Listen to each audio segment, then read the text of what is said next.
Hi, my name's Phil. I'd like to talk about politics, and in this video, I'd like to discuss the ways in which Labour have very quietly been making moves to break with our Brexit-focused attitude to trade, including the news that Tory-appointed members of the Board of Trade are being dropped by Labour, including Tony Abbott, the former Prime Minister of Australia, who was actually an advocate of climate change, not a denier. No. Someone who's happy to say, oh yeah, it's absolutely a thing, and it's somehow a good thing, as well as, of course, Daniel Hannan, which means that we can now get members of the board who don't have to be fully subscribed members to Tory culture wars on climate and Brexit.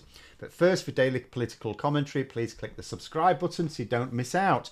So, Board of Trade, first of all, there's actually been a few moves in the last week, all very quiet, not getting a lot of fanfare in the news, but all very positive in terms of reining back on our Brexit mentality.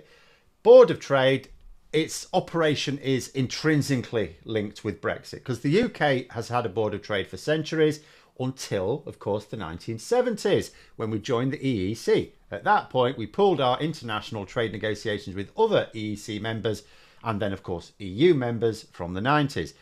During that time, we didn't need a Board of Trade, so we didn't have one. It was brought out of mothballs in 2017 in order to start dealing with our post-Brexit trade.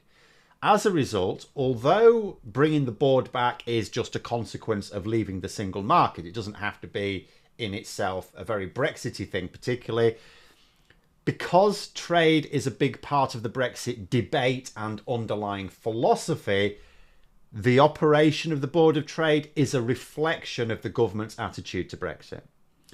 Last year, for example, Kemi Badenoch, when she was president, because as Trade Secretary, the business secretary is effectively president, she changed the way the board works to focus on exports. I remember thinking, hang on a minute, Kemi Badenoch insists that Brexit's been good for our trade, so why feel the need to change the way the Board of Trade works? You know, because famously, of course, you always look to fix something that isn't broken, don't you?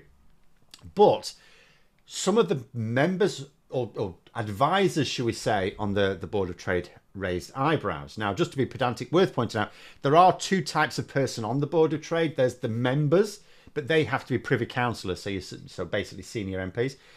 The others are called advisors, and they can be drawn from wherever. And some of the advisors have been quite controversial. First, of course, was Tony Abbott, appointed in 2020 by Boris Johnson, big advocate for climate change, being a good thing. There's also any number of other reasons why people will be glad he's going, including his misogyny and homophobia. But, you know, in terms of trade, anything like that's a really bad look. In terms of trade, his attitudes on climate change are not a good fit for a Labour government wanting to promote a low carbon economy and therefore low carbon trade. Trade policy is always a big part of economic policy, of course. Another one going will be Daniel Hannan, one of the chief Brexiteers of the referendum campaign, who described the notion of leaving the single market as ridiculous. Of course, no one is talking about sacrificing our place in the single market, he said. And that was true. Nobody was until the results came in. So he was one of those who deliberately persuaded people to vote based on a lie. Now, here's the thing. People will say, oh, hang on a minute, Phil, let's be fair to Daniel Hannan. He is saying that we should have stayed in the single market. That is irrelevant. First of all, he knew that we wouldn't be. And bizarrely, he blames Remainers for the fact we didn't. But also, how do we know he was lying? How do we know he was lying and wasn't just conned himself by the other Brexiteers who were going, oh, yeah, of course we're not going to leave the single market. He said that we should stay in the single market, but that we would not have to accept the supremacy of EU law. But EU law governs the single market, and everyone who is part of that market accepts EU law. Just like everyone who is part of the British market accepts UK law. It's really that simple. Even if you're outside of the EU single market, you still accept the supremacy of EU law for the purpose of your exports to the single market. You understand that if anyone's got a problem with your product, a customer in the single market, that they're not going to use your laws to decide whether it's fit or not. They'll use EU laws. It's their market, right? So given that he was arguing for mutually exclusive things, he's either a fool or a liar, and therefore not really someone who's suitable for advising on our trade strategy either way. Then there was a dodgy recipient of PPE contracts via the VIP lane. So basically someone who's good at using their contacts to procure lucrative personal benefits at the taxpayer's expense. Can do without them as well. Basically, reports suggest that all of the Tory appointments are going in the bin, and Jonathan Reynolds will be selecting new advisors by the end of the year. Now, this news is quite recent, so we of course do not know who those people will be. Could be quite interesting, but it would be nice to think that we're going to get some genuine experts appointed who do not have to be blinkered by being characterised by anti-EU or pro-fossil fuel beliefs. Goes side by side with the new Industrial Strategy Advisory Council, by the way, that Labour had promised to set up before the election. This isn't changing members of it. This doesn't exist. The idea is to bring business leaders, unions and others together in order to inform the government's industrial strategy, which would be nice. We haven't had an industrial strategy for years. Usually, when you talk about some things that a new government will be changing, you think, well, it'll be better than the last government. The last government didn't even have an industrial strategy. Just literally. I'm not saying it was a bad one. Literally didn't exist. No document. Doesn't exist. And the aim of this particular one is going to be to attract investment. Reynolds is targeting areas where the UK is already pretty good, including the creative industries, which Lisa Nandy has recently been talking about help grow again, life sciences, of course, and clean energy industries.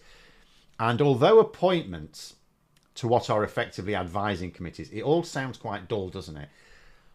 This is part of how we start to reverse Brexit properly. It represents a shift in government focus on how we should approach trade and inward investment. And what is the biggest Brexit battle of all? There's all sorts of reasons why we should rejoin the EU.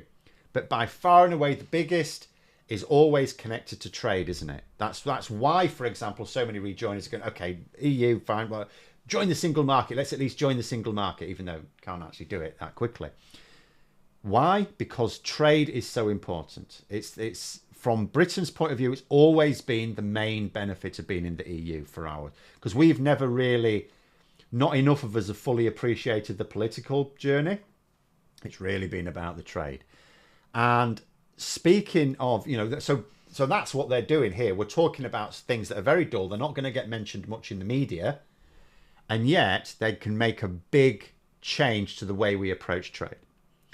And speaking of dull, but really important on Brexit grounds. So there was a bill introduced to Parliament last week. Now, I've talked about this before because it was in the King's speech. In fact, basically the first video I did after the King's speech was, I just noticed this thing. And it's flown largely under the radar, but it is a huge part of our closer alignment with the EU. The Product Regulation and Metrology Bill. Sounds incredibly dull and tedious, doesn't it? But it allows ministers to make changes to regulations in order to align them with the EU for the purposes of easier trade. So, and there are certain constraints to it, of course, but whenever the EU creates new regulations or amends existing ones, once this bill has passed into law, the government will be able to just quickly adapt by aligning ourselves with that new regulation or amended regulation if it's considered to be in our interest. So it's not dynamic alignment.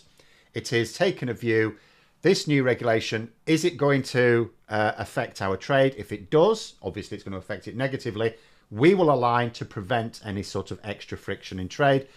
I'm assuming Brexiteers, by the way, will be delighted at this because it means we won't have to bother with the usual bureaucracy needed to update regulations. They don't like bureaucracy, So although there are some people who are dismayed at our progress on reversing Brexit because the government isn't shouting what it's doing from the rooftops, but the media are shouting what they're not doing from the rooftops, what I've said for a while now is, surely while Brexit remains a toxic issue, what we want is a government who will quietly fix the easy things first. The things that can be fixed quite quickly and quietly, do that behind the scenes in the most boring way possible.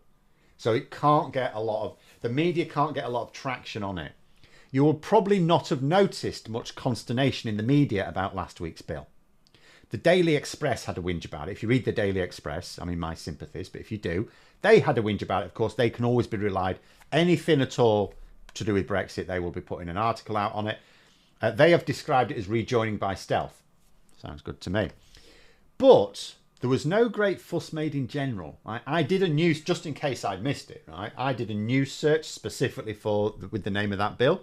And all I could find in anything, and there was various mentions in various like obscure journals, but in terms of the what you would call mainstream news, there was the Daily Express and there was the London Evening Standard, and they were just reporting on how Frosty the No Man was a bit upset by it all.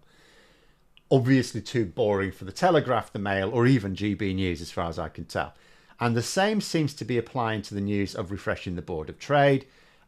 These are all moves that they're making as a break from the last government's hard Brexit thinking and aligning ideas towards the EU. But they're far too boring for impatient gammons to get worked up about. So most of the media aren't even trying to make something of it just yet.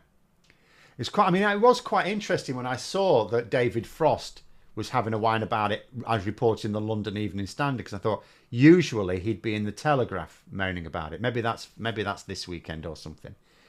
But the major fireworks, I suppose, will come when the low-hanging fruit is gone, the easy stuff is gone, the stuff we can do unilaterally, and we get to the point where we have to cross the current red lines in order to keep progressing. But there we are. Those are my thoughts. Let me know yours in the comments below. If you enjoyed the video, please click the like button and subscribe as well. And if you'd like to support the channel further, you can click the join button for membership. Thanks for watching, and until next time, I'll see you later.